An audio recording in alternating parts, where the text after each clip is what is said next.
দেখেছি বীরপুরের পল্লবীতে গত 2 দিন আগের ঘটনা।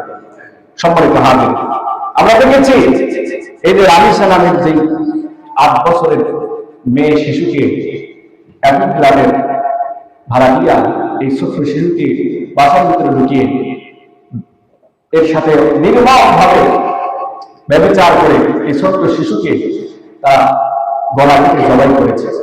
দেখেছেন না আপনারা? সম্মানিত হাজির, এই ছোট্ট শিশুর সাথে যে আচরণ হয়েছে জাহিলি যুগের নিকৃষ্ট কোনো আচরণ জাহিলি যুগের মানুষ করে নেয়। ঠিক না? ঠিক বলেন সম্মানিত হাজির। এরপরে দেখলাম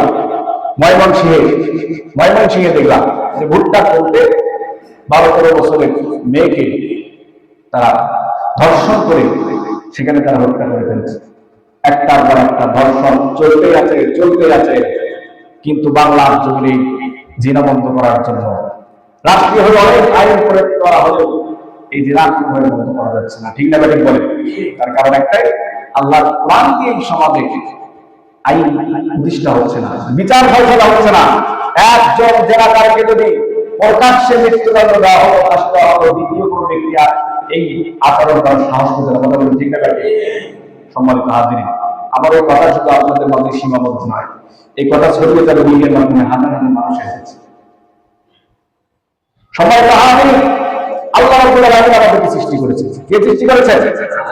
সে আল্লাহ তাআলার জন্য দায়িত্ব দিয়েছেন সংবিধান হিসেবে পবিত্র কোরআন। ঠিক না? অথচ আজকে সমাজের রাষ্ট্রের যারা মাথা তারা বলছে এগুলো নাকি মধ্যযুগের আইন, এগুলো নাকি আর চলে না। নাউজুবিল্লাহ বললেন না? নাউজুবিল্লাহ না বললে বলবো আপনাদের ঈমান জোরে বলে নাউজুবিল্লাহ। সম্মানিত হাজির, এই ছোট্ট শিশু সন্তানের বাবার চোখের পানি দেখলাম প্রধানমন্ত্রীর কাছে গিয়ে কান্না করছে, আফসোস করে বলছে এই দেশে কার কাছে বিচার চাবো? এই দেশে বিচার নাই। একটার পর একটা হত্যা হতে আছে, একটার পর একটা দিনের বিচার চলছে। এই আচরণ হলে আপনার সন্তানের সাথে আচরণ করতে। 8 বছরের একটা মেয়ে, এই মেয়েকে দর্শন করে গলা কেটে মাথা টয়লেটে রেখে পালিয়ে দিয়েছে, জানলা রেখে পালিয়ে দিয়েছে, গ্রেফতার হয়েছে। আমরা দাবি করছি এই কুলাঙ্গারের শাস্তি বাংলার মানুষ সচক্ষে দেখতে চায়। ঠিক না? ঠিক বলে। এই কুলাঙ্গারের শাস্তি মানুষ নামে জানোয়ার, এই জানোয়ারের শাস্তি দেওয়া মানুষ সচক্ষে দেখে শিক্ষা পরবর্তী এই ধরনের করার সাহস না পায়। ঠিক না? ঠিক বলে। সম্পর্ক আদি জেনা ব্যভিচারের সমাজ ছয়রা মদ জুয়া হ্যাকারি দিয়ে সমাজ ভরপুর হয়ে গিয়েছে। এগুলোর পেছনে কোনো ভূমিকা নাই। শয়তানদের চোখ শুধু আনন্দের দিকে। কথা বলেন ঠিক না? ঠিক। যারা মসজিদে দাঁড়িয়ে হক কথা বলে তাদের বিরুদ্ধে কি হবে না না সম্মানিত হাজির, দেশের যারা মাথা তারা যদি এই আইনগুলো যথাযথভাবে করতে না পারে এই বক্তব্য দিয়ে কোনো কাজ হবে না।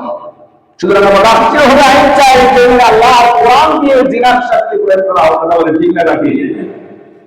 সম্মানিত হাজির, তাহলে এই সমাজ যদি কোরআন দিয়ে পরিচালনা হতো তাহলে রাসূলুল্লাহ যুগের মতো যুগ আমার সোনালী যুগ ফিরে আসতো।